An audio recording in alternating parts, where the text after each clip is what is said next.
Política de lo cotidiano. Un programa donde hablamos de lo que a ti te interesa. Porque tu realidad es nuestra agenda. Los martes cada 15 días a las 18 horas. Por la radio de la Masonería Equinoccial. Te esperamos.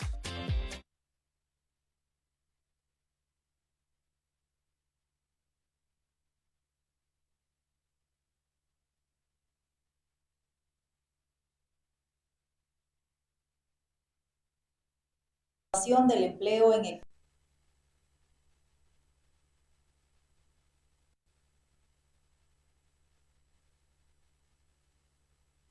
La pregunta del día es: ¿qué opinas tú de la situación actual del empleo en Ecuador?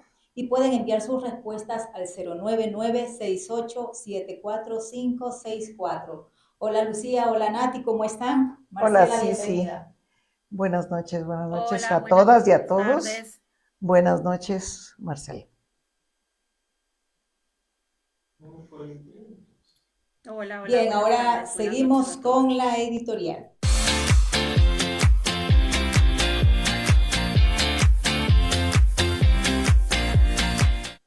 Escribir sobre el 1 de mayo, Día del Trabajo en Ecuador, requiere un equilibrio entre las luchas históricas por los derechos laborales de los trabajadores y una postura crítica sobre la situación laboral actual en el país.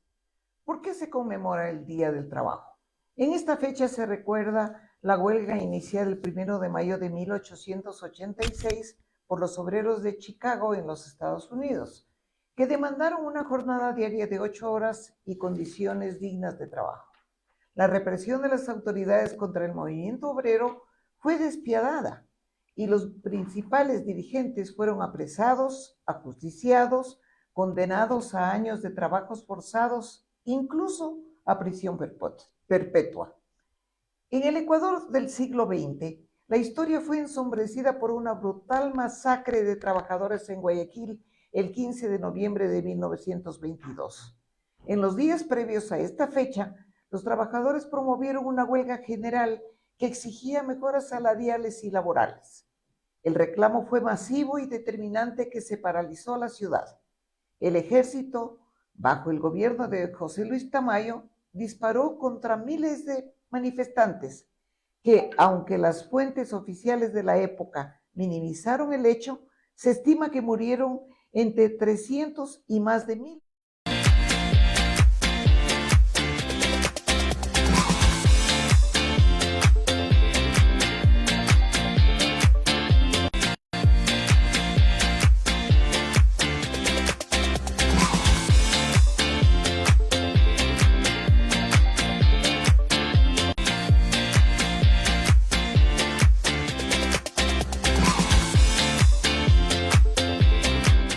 Contra las políticas económicas de seguridad y la precarización laboral, exigiendo cambios profundos.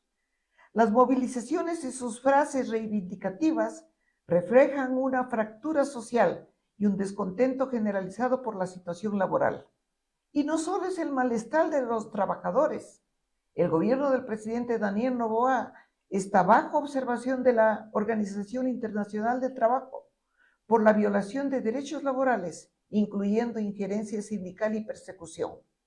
Ahora, permítanme mostrar unos pocos datos sobre el panorama laboral en el Ecuador, y que es el mejor termómetro para conocer las condiciones del empleo adecuado, el desempleo y el subempleo. De acuerdo a la información del INEC de marzo del 2026, la tasa de empleo pleno o adecuado llega a solo el 32.1%. La tasa de desempleo nacional llega a un 2.9%.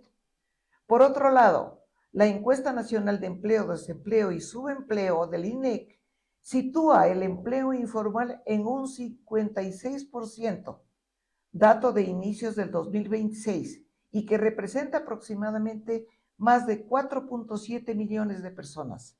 Sin embargo, otras fuentes ubican al empleo informal en un 74%. Hay que considerar que la informalidad laboral es predominante en el Ecuador, especialmente en zonas rurales, y se combina con ingresos promedios que a menudo no cubren la canasta básica. Es necesario tener en cuenta que la informalidad emplea, sostiene familias, mueve mercados locales y amortigua las crisis en los momentos más difíciles. Además, hay otros aspectos sobre la informalidad en el empleo que resulta cada vez más difícil de ignorar. La crisis del COVID-19 profundizó la desigualdad en el ingreso, obligando a los trabajadores sociales a desarrollar emprendimientos de diferente tipo a nivel local. La inestabilidad interna y el accionar de bandas criminales con las llamadas vacunas han agravado los riesgos para laborar en todo tipo de trabajo. Y la falta de formalización del empleo limita la capacidad de las empresas para crecer y la capacidad del Estado para financiar servicios públicos, perpetuando ciclos de desigualdad y subdesarrollo.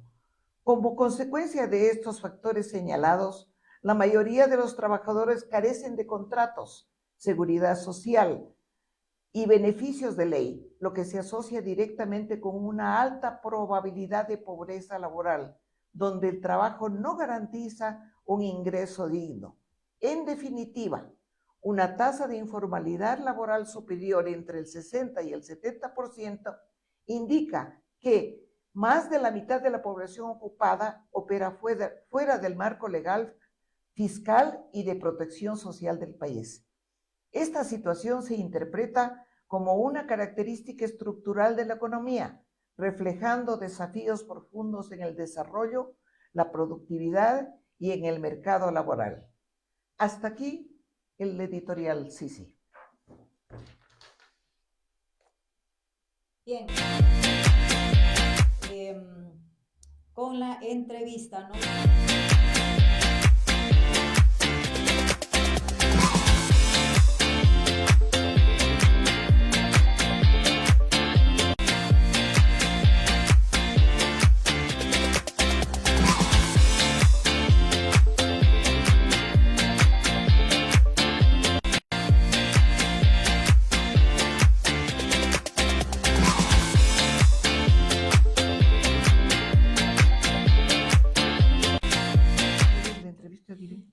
Bien, vamos con la entrevista. No olviden, por favor, seguirnos a través de nuestras redes sociales, Facebook de la Gran Logia Equinoccial del Ecuador, el Instagram, y sus respuestas al 099-687-4564. ¿Qué opinas tú de la situación actual del empleo en Ecuador? Los escuchamos. Muchas gracias, sí, muchas gracias, Lucy. Queremos presentarles ahora y dar la bienvenida a Marcela Arellano Villa, activista de derechos humanos, militante sindicalista, feminista, mujer andina y socialista. Ella es presidenta de la Confederación Ecuatoriana de Organizaciones Sindicales Libres, coordinadora del subgrupo de trabajadoras del Consejo Consultivo Interno de Ecuador. Ejerció como presidenta del Frente Unitario de Trabajadores, fue la primera mujer en ocupar este cargo. Ejerció también como presidenta del Consejo Consultivo Interno de Ecuador y ejerció como secretaria técnica interinstitucional por los derechos de las trabajadoras remuneradas del hogar. Bienvenida, Marcela, qué gusto tenerte aquí con nosotras en Política de lo Cotidiano. Gracias, Nati. Vamos a empezar. Sí, muchas gracias, Nati, Lucy, Sisi. Es un gusto conversar con ustedes y qué nombre tan lindo, porque ocurre que generalmente la política se la asocia como los que hacen política son los políticos. Es allá, es en el Estado, son los de los partidos, pero ocurre que la política está profundamente en lo cotidiano, tiene que ver con el trabajo, con el acceso a derechos, con el acceso a salud, a educación. Eso es la política de lo cotidiano. Y qué bueno entonces conocerlas en este espacio, reconocer y agradecer por la invitación para nosotros, para la CEORS. Yo soy presidenta de la Confederación Ecuatoriana de Organizaciones Sindicales Libres, una central sindical que agrupa a trabajadores del campo, de la ciudad, de la agroindustria, de la industria, de la comunidad, a trabajadores y trabajadoras también autónomos e informales. Y tenemos una nueva vinculación, es reciente esta vinculación, las trabajadoras de los cuidados, ¿no? Ahora que está puesto sobre la mesa a nivel global este derecho humano al cuidado. Nosotros también tenemos compañeras y compañeros que se dedican a cuidar personas, a cuidar la vida de las otras personas, y tenemos sindicatos y organizaciones de trabajadores que están en ese campo. Muchas gracias, Marcela. Qué interesante también esto que dices, porque es muy importante también cuidar a las que cuidan, ¿no? Es una base fundamental también para nuestra sociedad. Vamos a entrar en diálogo con toda esta información que nos ha dado Lucy en el editorial. Queremos conversar sobre un tema que sabemos que hace mella, que es el tema del empleo en el Ecuador. A veces se analiza solamente desde la cifra del desempleo, pero es necesario, creemos nosotras aquí en Política de lo Cotidiano, que requiere una mirada más profunda. No necesariamente significa que la mayoría de personas, como ha dicho Lucía, tengan un empleo digno o un pleno empleo, sino que a veces el empleo que se tiene no alcanza para vivir, y que muchas personas tienen que tener uno o varios empleos, ¿no? Así que quería preguntarte cómo describes tú, cómo ves la situación actual del empleo ahora mismo en Ecuador. Primero yo quisiera mencionar que vivimos efectivamente un 1 de mayo muy fuerte en el Ecuador, ¿no? Hemos tenido organizaciones sindicales, organizaciones de trabajadores autónomos, de barrios, de colectivos, de feministas, de colectivos, de trabajadores y trabajadoras por los derechos humanos, de activistas medioambientalistas, ¿no? Partidos políticos. Esta movilización fue una movilización muy fuerte, una movilización unitaria, y creo que hay que resaltar esto, ¿no? Los trabajadores y trabajadoras del mundo pusimos sobre la mesa la situación en la que estamos viviendo. Y efectivamente, tal como planteó Lucía, estamos en una encrucijada. El futuro del trabajo puede ser un futuro de trabajo de esclavitud moderna, o en este momento nos levantamos y peleamos por los derechos en el mundo del trabajo. Esta jornada del 1 de mayo lo vivimos a 140 años de la huelga por las 8 horas de trabajo, 8 horas para vivir y 8 horas de descanso.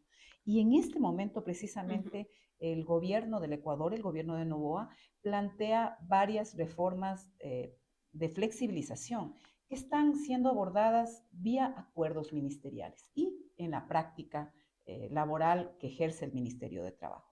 Decir que sí, efectivamente, que en el Ecuador siempre hemos tenido un problema de un alto nivel de informalidad, de trabajo autónomo también, de trabajo no regularizado y de trabajo precario. Esa ha sido la estructura del empleo en el Ecuador, pero en estos últimos años, sobre todo a partir del 2017, comienza a profundizarse esta imposibilidad de tener una política de formalización del empleo. Esto es un tema absolutamente grave. ¿Qué es lo que ha ocurrido durante estos últimos años? Primero, una práctica antilaboral. Tenemos varios acuerdos ministeriales. Acuerdo ministerial, los primeros acuerdos ministeriales que surgieron en las manos de ministros que estuvieron vinculados al agronegocio, ¿no? Recordamos a Ledesma, él planteó el acuerdo ministerial para el trabajo agrario, que desregula las relaciones en el mundo agrario, ¿no? La agroindustria. Acuerdo ministerial de la productividad, de ahí han aparecido, tenemos ahorita 47 tipos de contrato. Estos tipos de contrato son contratos precarios y estos han venido a través de acuerdos ministeriales. Otro ejemplo concreto, absolutamente vigente ahorita, de hace unos días, es el acuerdo ministerial por la jornada dinámica de trabajo, que plantea eliminar esto de las 8 horas de trabajo, 8 horas para vivir y 8 horas de descanso, que es una conquista para el movimiento sindical en momentos de la democracia. Cuando volvimos a la democracia, el movimiento sindical se movilizó y aseguró en la Constitución 8 horas de trabajo, 8 horas de descanso y 8 horas para vivir, decíamos nosotros, ¿no? Entonces, un acuerdo ministerial, a través de un acuerdo ministerial que claramente lo consideramos inconstitucional, se reforma la norma, el Código de Trabajo, se generaliza digamos, jornadas especiales, pero además consideramos que se precariza el trabajo. ¿Qué dice el ministro de Trabajo frente a eso? ¿Cómo presenta? Dice primero que es una jornada dinámica, que es acuerdo entre las partes, una primera falacia.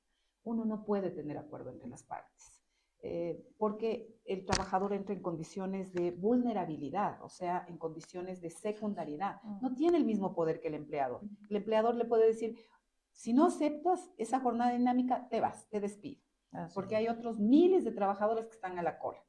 Entonces no hay acuerdo entre las partes. Segundo, que dinamiza la producción. Un trabajador que está en permanente disposición del empleador no tiene capacidad de mejorar la productividad. Por lo tanto, no va a haber posibilidades de mejorar la productividad, que se va a generar empleo. No hay ninguna, y yo creo que esto es absolutamente concreto, ¿no? No hay ningún indicio que la jornada dinámica mejore el empleo. Y él vuelve a decir, el ministro de Trabajo plantea que los trabajadores pueden trabajar entre jornadas de trabajo, por ejemplo, en el Uber.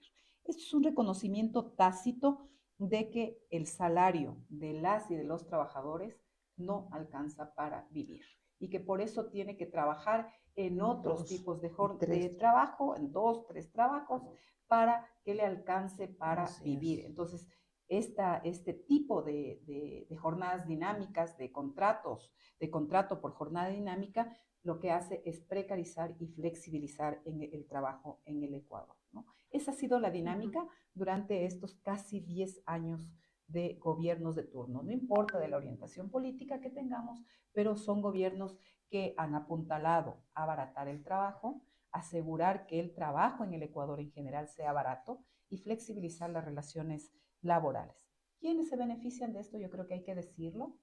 Los que se benefician de esta flexibilización laboral son los grupos económicos vinculados con la agroindustria, con la minería, que son los negocios más fuertes en el Ecuador. El Ecuador es un país con matriz productiva primario, agroexportadora, minera. Se plantea que las MIPYMES son las beneficiarias de este tipo de trabajo. Esto es falso, porque si no hay capacidad de consumo de un trabajador, son los trabajadores y la clase media la que consume en el Ecuador. Los grandes conglomerados económicos traen los productos de afuera, no consumen acá. Entonces, si es que el trabajador promedio no le alcanza para consumir ni siquiera el costo de la canasta básica familiar, porque efectivamente hay una brecha de $460 allí, si además tiene que trabajar 2 y 3 trabajos, obviamente no será un consumidor para las MIPYMES. Y las MIPYMES no tendrán posibilidades de elevar su producción y por lo tanto contratar otros trabajadores para mejorar la empleabilidad. Si no hay trabajo decente, trabajo estable, trabajo con derechos, con seguridad social, con salarios dignos, con, digamos, protección de la libertad sindical en el Ecuador, vamos a una catástrofe económica.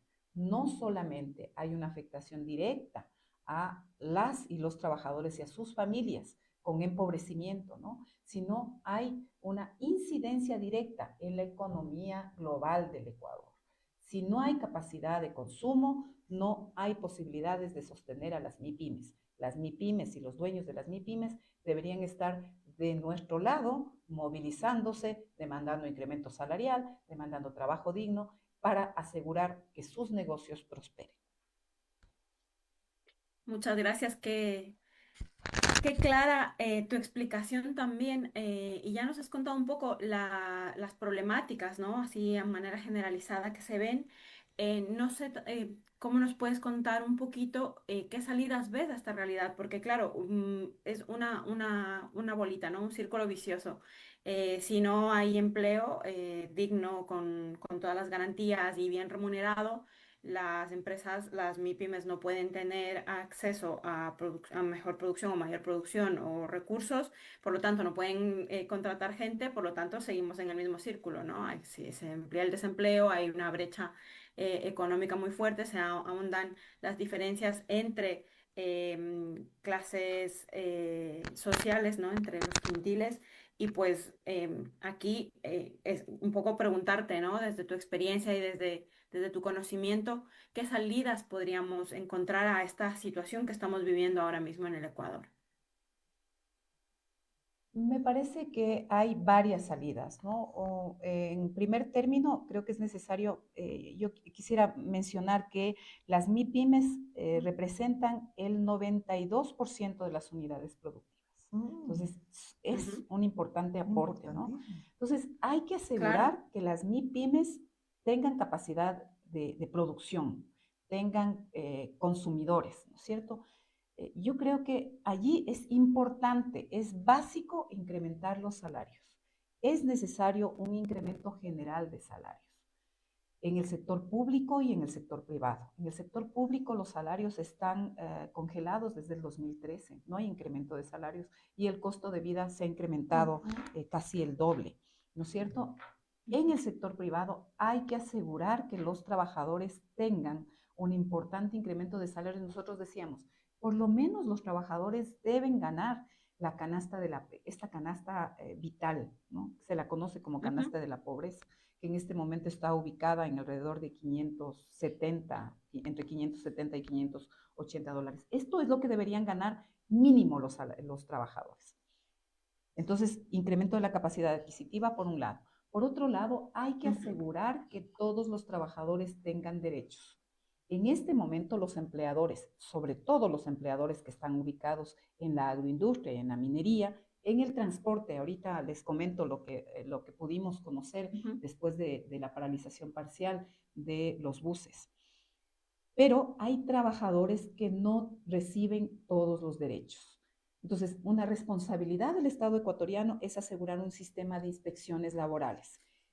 Hay que tener inspectores laborales que visiten in situ las empresas y que verifiquen que sus trabajadores, que la totalidad de los trabajadores estén afiliados al IES, tengan contrato de trabajo, tengan, digamos, condiciones laborales básicas.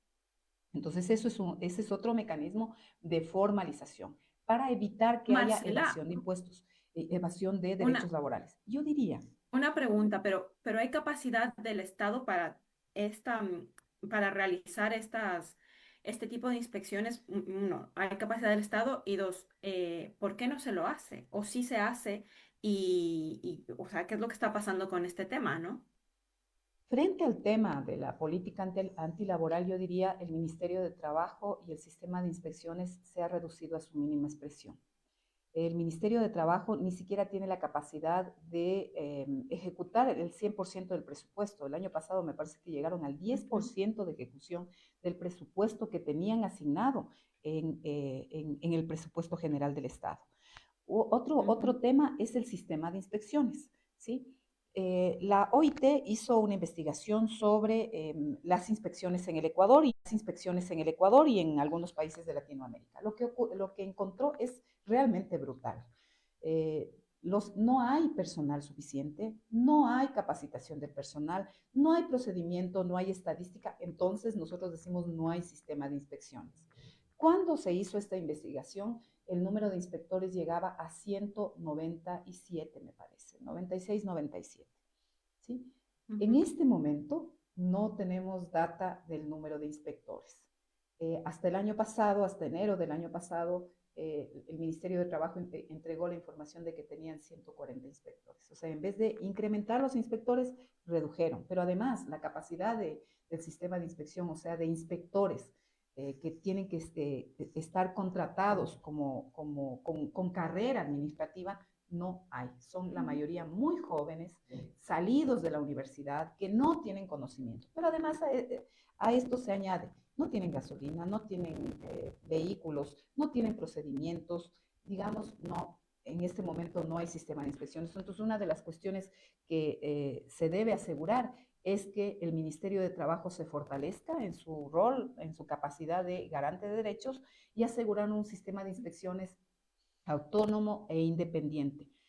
Para esto Ujú. debe haber recursos. Otra de las cuestiones que es indispensable en este momento es asegurar que quienes más ganan en este país paguen impuestos, no se les perdone los impuestos. Hemos tenido en estos últimos años 7, 8 remisiones tributarias, o sea, 8 perdones a los que más tienen. Entonces, si es que no hay pago de impuestos, si es que hay salarios bajos, baratos, ¿sí? ¿A dónde está yendo esa plata que están ganando las utilidades? Afuera, a los paraísos fiscales, ¿sí? Y no hay tampoco inversión en el país, que es otra mentira, ¿no? Que para tener inversión en el país hay que tener menos derechos.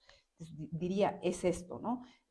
Fortalecimiento del sistema de inspecciones, asegurar trabajo decente para la gente, fortalecer el Estado garante de derechos, y eso significa pago de impuestos, diría, este es el triángulo, este sería lo elemental. Pero una de las cuestiones que hay que identificar también es asegurar que las MIPYMES tengan acceso a crédito barato, a capacitación, no solamente a mercado, sino a capacitación y a crédito barato que les asegure ganancia y sostenimiento del emprendimiento. Yo creo que estos son los elementos esenciales para asegurar diría, redistribución de la riqueza, pero además un impulso a la economía del país, ¿no? Porque si no, vamos a seguir en decrecimiento.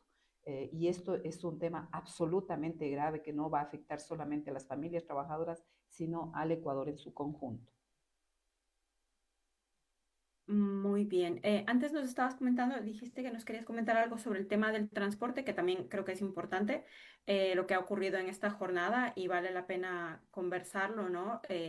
Y también me gustaría preguntarte, ¿cómo crees que afecta también la realidad de la inseguridad que estamos ahora viviendo? Hay toque de queda también, sabemos que hay una parte también del ámbito de la cultura que se ve afectado a raíz de estas restricciones que pone el gobierno en pro de la seguridad, ¿no? Pues un poquito que nos comentes por ahí cómo ves tú esta situación.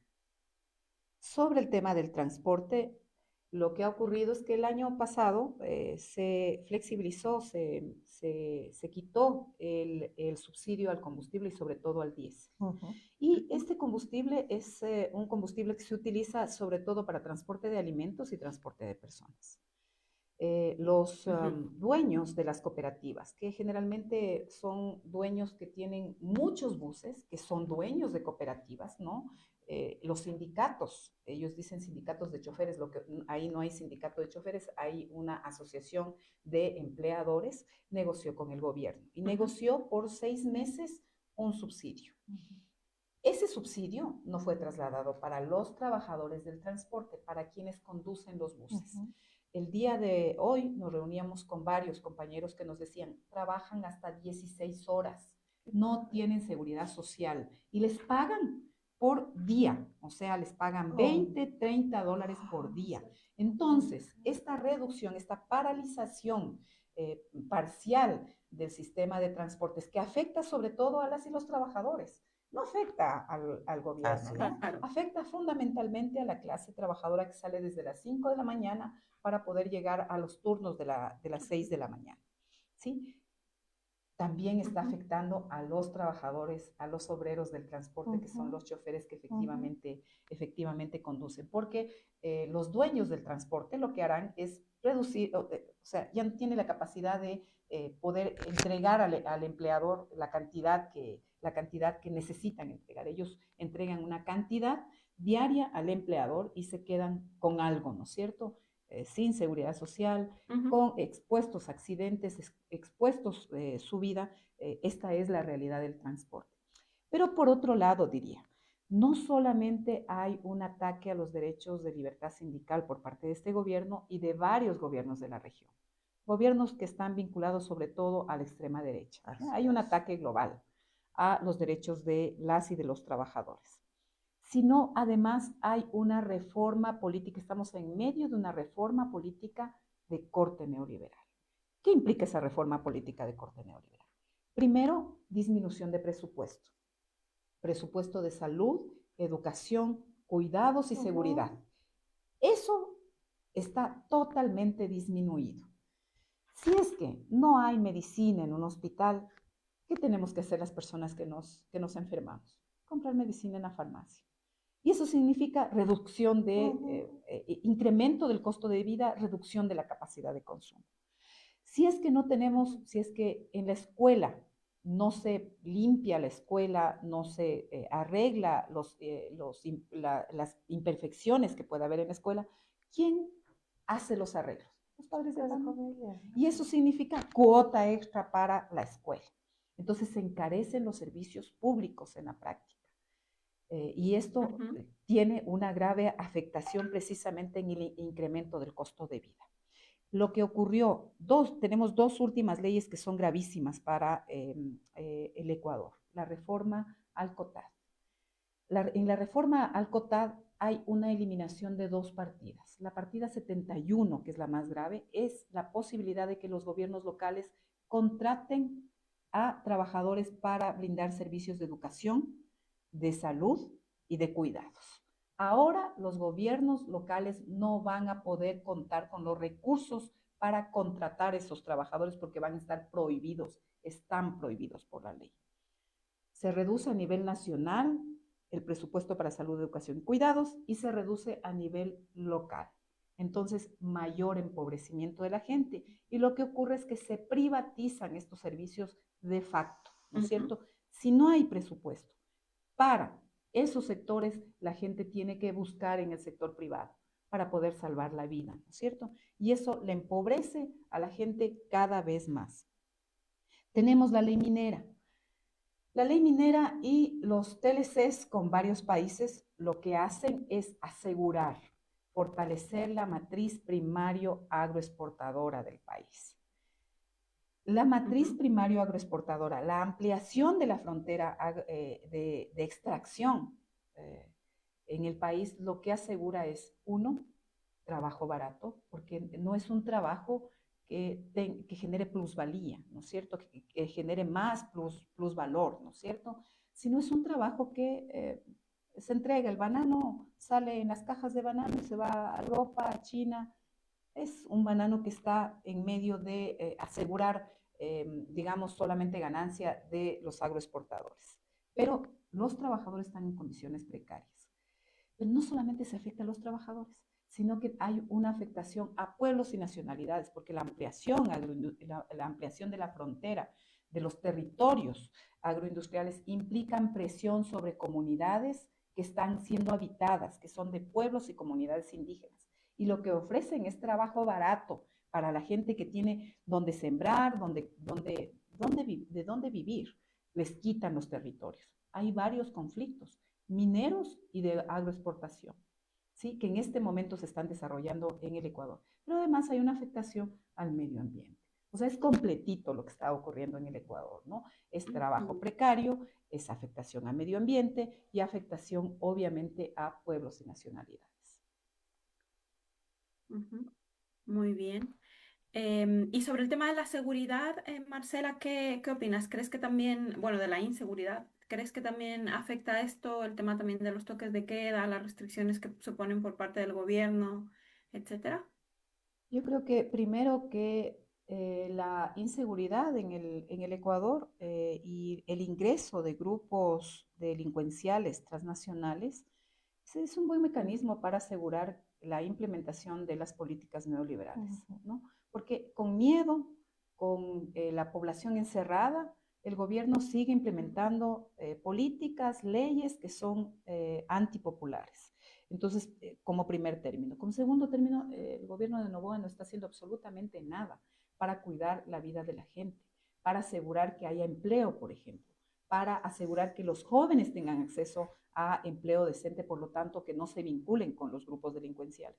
Pero además los grupos delincuenciales nos hemos visto asombrados cómo están en el Estado, cómo pactaron con otros gobiernos, como por ejemplo el gobierno de Lazo, ¿no es cierto? Cómo pactaron con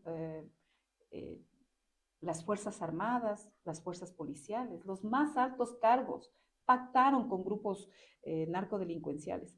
¿Quién puso al presidente del Consejo de la Judicatura, ¿sí? Un sujeto que estaba vinculado con la defensa de grupos delincuenciales? Entonces, si es que no hay una verdadera política de asegurar el cuidado de la vida de la gente, obviamente esto va a crecer, también va a afectar, va a terminar afectando a la productividad, a la empleabilidad. Pero además el gobierno de Novoa es tan torpe. Yo quiero justificar por qué estoy planteando esa torpeza. Fíjese, en el 2024, 2025, con este tema de la guerra entre Ucrania y Rusia, ofrece a Estados Unidos entregarle chatarra, ¿no es cierto? Acuérdense de la entrega de pertrechos militares como chatarra a Estados Unidos. Lo que estábamos haciendo en ese momento y lo que el gobierno de Novoa estaba haciendo en ese momento es meterse en la guerra entre Ucrania y Rusia.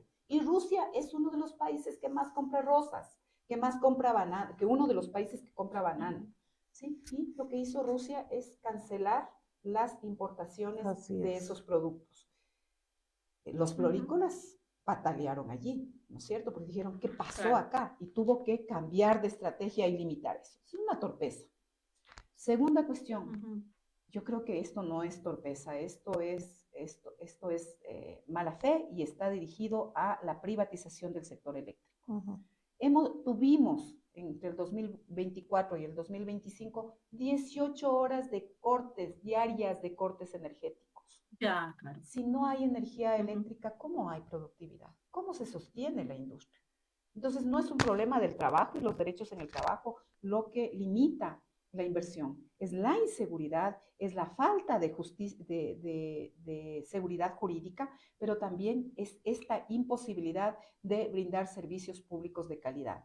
Creo que el gobierno tiene una política de privatización y por eso está asegurando que las empresas públicas quiebren. Esto es lo que debemos ver las y los ecuatorianos. Tenemos un gobierno que no está asegurando condiciones de vida digna para los ecuatorianos, que está asegurando condiciones mejores para sus negocios y de sus amigos norteamericanos. Muy bien, súper claro. Quiero seguir preguntándote también, porque sé que una parte, como hemos leído al inicio de tu presentación, está relacionada con tu labor con las mujeres trabajadoras, no solamente del hogar, sino en general. ¿Cómo ves, cómo está la situación actual del acceso de las mujeres al empleo y también de la juventud, de los jóvenes, ¿no? Los empleos que se están generando son empleos baratos. No son empleos con seguridad y una de las cosas que ocurre con las trabajadoras del hogar es que si pierden los empleadores el trabajo, ¿no? Fíjense, fueron despedidos 5,000 trabajadores del sector público con esta ley de integridad pública el año pasado. Se perdieron 5,000 empleos de tajo, de un corte, ¿no es cierto? Esos 5,000 empleos probablemente varios de ellos tenían trabajadoras remuneradas del hogar que tuvieron que ser despedidas precisamente porque los empleadores perdieron el empleo. Si además de esto no se genera empleo adecuado, no se incrementan los salarios en el sector público y sector privado, sobre todo de la clase media, obviamente esto tiene un impacto en el trabajo remunerado del hogar. Y si no hay inspecciones laborales, obviamente no hay posibilidades de que haya garantía, ¿no? De garantía de que los empleadores paguen la jornada completa de trabajo, no incrementen más horas de trabajo, paguen el salario básico y paguen la seguridad social, que es lo que están demandando las trabajadoras del hogar. En este momento se plantea que solamente el 28% de las TRHs tienen acceso a la seguridad social. El resto está totalmente desprotegida de la seguridad social. Por lo tanto, no tienen posibilidades de jubilarse, no tienen posibilidades de enfermarse, de tener acceso a la salud, de tener acceso a la seguridad y salud en el trabajo, ¿no? Esas son las condiciones. Y obviamente los jóvenes en este momento están accediendo a empleos, por ejemplo, a través de estos contratos, el contrato emergente, de este contrato de jornada dinámica, y estos empleos son temporeros y son empleos fundamentalmente precarios. La mayoría de jóvenes lo que está pensando en salir, ¿no? No importa si sean profesionales o si sean trabajadores obreros, ¿no? Están en condiciones de mucha precariedad laboral y de falta de empleo decente en el Ecuador. ¿Puedo hacer una pregunta, Nati? Sí, dale. Bueno, Marcela, yo realmente veo que hay una política de la derecha de una orientación a justamente reducir las condiciones dignas para los trabajadores. Y el ejercicio estatal se reduce aún más en las prestaciones sociales porque el gasto no llega a su efectividad, simplemente porque no se asigna tampoco esos recursos. Ha pasado en educación, ha pasado en salud, ha pasado en empleo.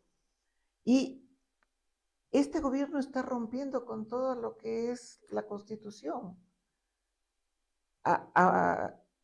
elaborando estos decretos ministeriales que rompen la Constitución. Hay una manera a nivel internacional para poder denunciar estas arbitrariedades. ¿Cuál es el camino para salir de esto? Porque es como un círculo vicioso ante el cual es como que nos paralizamos. Yo creo que es necesario identificar que primero no estamos en un escenario de democracia. Así es. Que estamos en un escenario de autoritarismo. El gobierno controla la asamblea, que debería ser el contrapoder del Ejecutivo. Pero en este momento controla la asamblea, tiene mayoría en los votos. Logró pasar a gente de la Revolución Ciudadana a apoyar vía presión, vía chantaje, como sea, logró pasar. Logró pasar de la gente de la Revolución Ciudadana y de Pachacuti, fundamentalmente, que están votando con las leyes del gobierno. Entonces, no tenemos posibilidad de que ahí se frene, porque allí debería frenarse. Las leyes que ha presentado, alrededor de 9 leyes de carácter económico urgente, debieron ninguna pasar, porque son inconstitucionales, sea por la forma o por el fondo. Después tenemos otro mecanismo de control, es la Corte Constitucional. Entonces, lo que ha pasado en el Ecuador es que la mayoría de grupos sociales asegura la demanda de inconstitucionalidad. Nos presentamos, creo que 40 demandas de inconstitucionalidad sobre la ley esta ya me olvidé, la ley que permitía los despidos de los trabajadores, que era un monstruo de ley, que reformaba la Constitución. Esa ley de integridad pública fue declarada inconstitucional. Lo mismo esta ley de solidaridad nacional. Entonces, digamos, son 2 leyes que fueron declaradas inconstitucionales. La Corte Constitucional tiene la obligación de revisar el resto de leyes, porque todas han sido demandadas por uno u otro colectivo, pero también está siendo acosada la Corte Constitucional. Entonces, estamos frente a un gobierno autoritario. ¿Qué es lo que está ocurriendo a nivel internacional? Hay posibilidades de demandas en el Estado ecuatoriano es signatario de varios convenios sobre derechos humanos. Entonces hay posibilidades en el mundo laboral de denuncia a la OIT. Efectivamente, el país ha sido considerado hasta el 2025 como uno de los peores países. Las recomendaciones del 2026 de la Comisión de Expertos en Aplicación de Normas recalcan que el país no ha cumplido misión de contactos, no cumple los derechos laborales, que, por ejemplo, en la contratación colectiva, la ministra de Trabajo dijo que sí había sindicalismo por rama el año pasado, y ahora se demostró que estaba mintiendo. Entonces, por eso tenemos una misión sindical internacional, pues están muy preocupados. Después de Panamá, el Ecuador es uno de los países con mayor ataque a la libertad sindical. Y fíjate, si no hay mecanismos institucionales, si no hay Ministerio de Trabajo garante de derechos, por lo menos debe haber sindicatos. Los sindicatos es la capacidad de autodefender el trabajo. Así es. Pero tampoco permiten la sindicalización, tampoco registran los sindicatos. Hay ahorita cientos de organizaciones que no han tenido el registro sindical. Y el Ministerio de Trabajo viene retardando el registro de directivas y de nuevos sindicatos desde julio del año pasado. Entonces eso es, claro, una barbaridad. Por estas condiciones viene una misión sindical internacional. Pero hay otros derechos que son vulnerados, por ejemplo, el despido injustificado de estos 5,000 trabajadores, que luego de haber sido derogada esta ley debieron haber sido incorporados, pero no hay mecanismo jurídico en el país. Estos trabajadores lo que pueden hacer es denunciar a la Corte Interamericana el despido injustificado, porque no hay justificación para estos despidos intempestivos que se sufrió con la implementación de esta norma de integridad. Vamos cerrando, Nati. Mm, sí, voy a pasar a la participación del público. Queremos, un segundo que, a ver, queremos enviar un saludo a las personas que nos están mirando y que también nos mandan esto a través del Facebook. Saludos de Ruth Orbe, José Vicente Padilla y Susana Ayala. También quiero comentar que nos llegó un mensaje de parte de Harvey Rivadeneira Galeano. Es un mensaje bastante extenso, pero voy a leer la parte en que, o sea, nos pone en contexto, nos da datos como los que nos ha dado Lucía. Y él también dice, mi interpretación, más allá de los datos, el Ecuador vive una crisis silenciosa del trabajo, no es una crisis de falta de empleo, es una crisis de sentido, calidad y dignidad del empleo. Es una economía donde se sobrevive más que se progresa, se trabaja más en lo informal que en lo estructurado y el talento humano está subutilizado. Hacia dónde podría ir el país? Veo tres posibles caminos, nos dice Harvey. Continuidad es el más probable hoy, estancamiento del empleo adecuado, crecimiento de la informalidad. Dos, reforma estructural, el necesario, impulso a la producción real, industria, tecnología, agrovalor agregado, será valor agregado. Reforma educativa alineada al mercado, formalización progresiva. Y tres, crisis más profunda, si no se actúa, migración creciente, mayor desigualdad, debilitamiento del tejido social. El Ecuador no sufre únicamente una crisis económica, sufre una crisis del valor del trabajo humano. Por un lado tenemos eso y luego también tenemos la participación de Luis Quispe, que nos comenta que el empleo formal en el Ecuador se encuentra en decadencia debido a que no existe flujo de capital, porque la inversión local está detenida debido principalmente a la inseguridad. En este sentido, la inversión extranjera es insignificante, ya que son las pymes las que sostienen la mayor cantidad de empleos en el Ecuador y al tener una población empobrecida con menos dinero para el consumo, las pymes están cerrando o no pueden crecer y en muchos casos tienen que despedir a los colaboradores o acoger a familiares que tal vez fueron despedidos en otros empleos. Los emprendimientos pequeños que acogen a gran parte del empleo informal por las mismas razones de la falta de consumo tampoco pueden crecer y se limitan a la supervivencia. No es posible que se motive la generación de empleo formal en una sociedad que está golpeada por la inseguridad y por la pésima gestión pública del gobierno actual, que no hace otra cosa que encarecer la vida, considerando además que tener un empleo formal con salario básico también es vivir en la precariedad porque no cubre la canasta básica. Bueno, un poco eh, un resumen de lo que ya nos contaba también Marcela. Así que bueno, agradecemos a las personas que nos envían sus comentarios, sus saludos. Ya saben que este programa lo hacemos para hablar de la realidad que nos afecta a todas y todos, ¿no? Marcela, no sé si quieres comentarnos alguna cosa sobre esto que acabo de decir, un último comentario y pasaríamos a las conclusiones con Sisi. Yo primero reconozco que estamos totalmente conectados con la población, ¿no? Esta es la realidad que vivimos, es una realidad de precarización laboral. El problema del Ecuador no es el desempleo, es fundamentalmente la precarización laboral y creo que la población se da cuenta de ello. Tenemos que necesariamente asegurar la sindicalización, el acceso a libertad sindical de todos los trabajadores y trabajadoras. Y precisamente por ello estamos nosotros levantando una misión sindical internacional que vendrá el próximo lunes, estará lunes, martes y miércoles, demandando a las autoridades el cumplimiento de la normativa internacional del trabajo, convenio 87 y convenio 98. Es necesario que todos los trabajadores y trabajadoras nos organicemos, constituyamos una fuerza capaz, social, una fuerza social y yo diría una fuerza política. No implica eso partido político, no, sino una fuerza política que demandemos un cambio estructural del Estado. Otra cuestión que seguramente va a asumir esta misión sindical internacional es indicar que si es que no se soluciona el problema de la libertad sindical en el Ecuador vía acuerdos y vía negociación y diálogo social acá en el Ecuador, nosotros los sindicatos vamos a demandar a la OIT la implementación, la aplicación del artículo 26 de la Constitución de la OIT. Eso significa misión de encuesta. La misión de encuesta solamente ha sido aplicada en la OIT en países en guerra, pero creemos que en el Ecuador hay una guerra en contra del trabajo digno y hay una guerra en contra de las organizaciones sindicales. Esto es lo que nosotros hemos planteado y la misión viene precisamente a plantearle al gobierno ecuatoriano que abra las puertas de diálogo con el movimiento sindical que es auténtico, no con sus esbirros que en Así este es. momento están apoyando las reformas regresivas. Marcela, solo una pregunta puntualísima.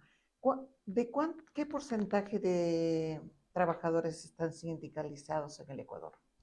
Ni te quiero contar, Lucy, ni te quiero contar porque como hay tanta restricción, por ejemplo, los servidores públicos tienen restricción, hay un límite legal. La LOCEP y la LOEP dicen que los servidores públicos y los empleados no pueden sindicalizarse ni negociar colectivamente. Segundo, que no es posible constituir sindicatos por rama de trabajo. Y fíjense, si el 92% de las unidades productivas están en las MIPYMES, ¿sí? Y en las MIPYMES trabajan hasta 15 trabajadores, pero para constituir un sindicato necesitamos 30 trabajadores. Por lo tanto, el 92% de los trabajadores de las MIPYMES no pueden sindicalizarse por restricción legal. Entonces tenemos restricciones legales y prácticas antisindicales porque tenemos listas antisindicales, tenemos división, cooptación, persecución, criminalización. Entonces, qué terrible. En el Ecuador, apenas el 2.8% tiene acceso a organizarse sindicalmente y solamente el 1% negocia colectivamente. Es muy Esas son las bajo, condiciones. realmente. Tienen un trabajo Bajísimo. arduo de hacer. Bueno, vamos, sí, con las conclusiones. Sí, bueno, haciendo un recuento de todo lo que nos ha mencionado Marcela, podemos decir que el empleo en Ecuador refleja hoy una realidad compleja, marcada por la informalidad del subempleo y las limitadas oportunidades para jóvenes y profesionales, aumentando la precarización del trabajo y afectando también sus derechos. Y revisando también otros temas, podríamos decir que se requiere, por ejemplo, el apoyo a las MIPYMES que tengan mayor capacidad de producción, aumentar los consumidores, así como el acceso a créditos baratos o créditos con bajos intereses que les permita seguir avanzando con su negocio. El aumento de salarios, por lo menos que cubra la canasta básica, el valor de la canasta básica, que todos los trabajadores tengan derechos en el caso de la agroindustria, producción y ahora justamente que estamos pasando por este tema del transporte, también los trabajadores del transporte, y aquí nos referimos a los operadores, no a los dueños de los buses que tienen 3, 4 buses y que están sindicalizados inclusive y que son los que pueden alcanzar las negociaciones con mejores beneficios. Fortalecer los sistemas de inspecciones con falta de procedimiento, de personal y de recursos también, que impide tener una data real del cumplimiento de los derechos del trabajador, como por ejemplo la afiliación al IES. En este contexto, más que nunca, es clave impulsar soluciones que generen empleo digno y estable, fortaleciendo tanto la economía y el bienestar social, así como la democracia también de nuestro país. Muchas gracias, Sisi. Muchas gracias, Sisi.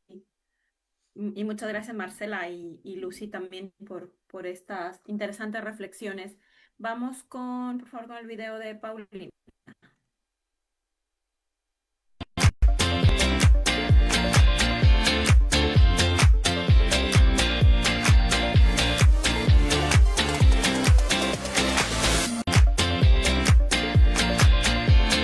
Hola. Hay una sensación que no siempre se dice en voz alta, pero pesa. Es una mezcla de ansiedad, de frustración y de cansancio de buscar trabajo y no encontrar nada. O peor, de sentir que hagas lo que hagas, las oportunidades simplemente no existen para ti. Hoy quiero recomendar un libro que no endulza nada.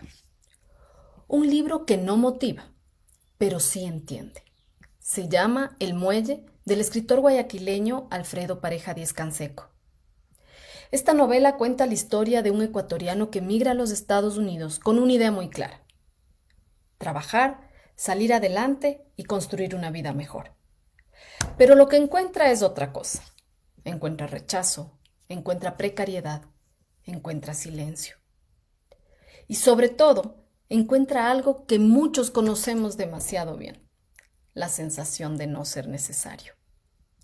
Lo más fuerte del muelle no es solo la pobreza, es el desgaste interno. Es levantarte cada día con la intención de intentarlo una y otra vez y volver a casa con las manos vacías. Es empezar a dudar de uno mismo, pensar que tal vez el problema es uno. Es sentir vergüenza sin haber hecho absolutamente nada malo. Y poco a poco, casi sin darnos cuenta, se pierde algo más que el dinero. Se pierde la esperanza. Aunque es una novela que fue escrita en 1933, esta es una historia actual. Porque al igual que sus protagonistas, Juan Hidrobo y María del Socorro, la falta de oportunidades no es solo un problema económico, es un problema emocional, es psicológico y lo estamos viviendo hoy en carne propia.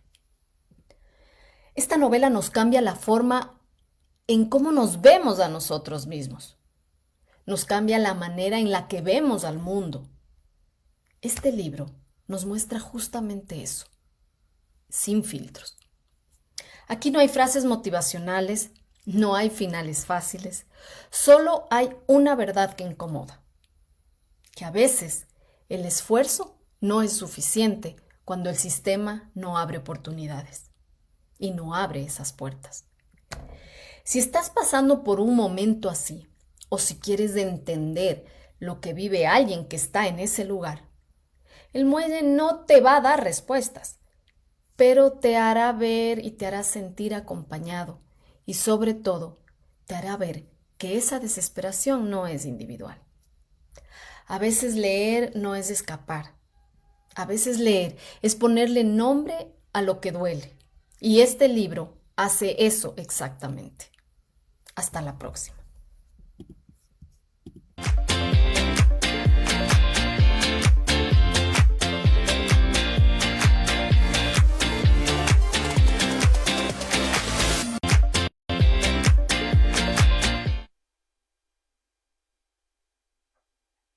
Muy Bueno, bien. muchas gracias también a Paulina. Dale, Lucy. Ya, muy bien. Estamos al final de esta conversación, de este diálogo tan importante, pero que nos genera muchas contradicciones y realmente nos deja más preocupaciones. Como ya el tiempo nos limita en todo, quiero anunciarles el siguiente programa que va a desarrollarse el 19 de mayo y es un especial que contempla 3 programas. El tema en general se llama Entendiendo a tu adolescente. Nosotros tenemos como padres, como abuelos, comprender que hay una brecha generacional muy grande con los jóvenes actuales y nosotros tenemos que prepararnos para lograr entenderlos. Porque la adolescencia comienza con cambios físicos repentinos e imprevisibles y cambios psicológicos que implican una crisis de identidad, de emociones contrastadas y de nuevas relaciones sociales. Por lo tanto, les invitamos para el 19 de mayo a empezar este tema que nos va a llevar siquiera 3 programas. Adelante, Nati. Bueno, muchísimas gracias, Lucy, por el anuncio de la serie sobre los adolescentes. También los padres, los abuelos y las tías tenemos una responsabilidad de conocer a nuestros adolescentes, ¿no? Agradecer muchísimo también a Marcela su participación, muy importante todas las reflexiones que hemos hecho en este programa esta tarde, a Sisi, a Lucy, gracias a nuestra audiencia, a las personas que nos escriben, que nos siguen por las redes sociales. Un abrazo a todos, buenas noches y nos vemos prontito. Buenas noches. Buenas noches a todos. Gracias, Ricardo, por su Un apoyo. abrazo Gracias, A Ricardo. Paulina, a Isabel también, que es parte de este Así grupo es. de la radio. Gracias, Un Nati. Te abracito, mandamos gracias. un abrazo en Zaragoza. Igual, un besito. Política de lo cotidiano.